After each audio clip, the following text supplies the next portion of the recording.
GOP presidential contender Donald Trump ran away with Nevada delegates last night, taking nearly 50% of the Republican vote. Marco Rubio came in a distant second with 23.9% and followed Ted Cruz not far behind with 21.4%.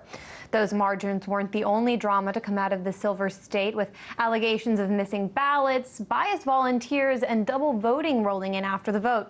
RT's Lindsay France is here with the breakdown.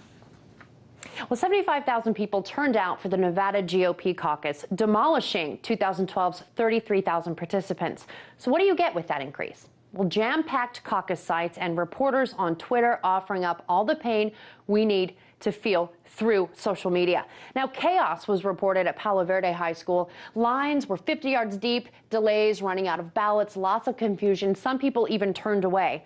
Also, locals calling it a disaster. Again, no ID checks. They're handing out ballots willy-nilly. One guy voted Trump twice. And then more, a woman saying no one checked her ID, they just handed her a ballot. She says it's very scary. And plenty of photos, of course, from numerous sites of volunteers wearing candidate paraphernalia. Now, registrants for precinct 1303 in this report showed up at this woman's site because at 1303, the precinct caucus location hadn't actually been set up. Again, ballot problems, 40 to 50 just loose on the table. They're scooted under the envelope by a volunteer. More volunteers in candidate gear. The pictures were all over Twitter with those. So according to the Nevada GOP, first off, there have been no official reports of voting irregularities. And as for the swag, it's important to point out, it's not against the rules for volunteers to wear candidate gear. After all, this is a caucus, not a primary, so the assigned rules don't really match up between, let's say, Iowa caucuses and Nevada caucuses. They can do what they want.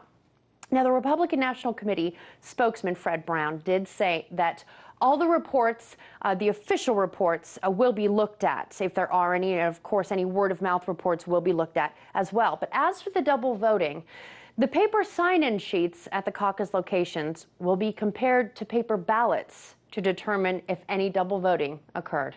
Anya. Interesting. Thank you for bringing all of us that RT correspondent Lindsay France.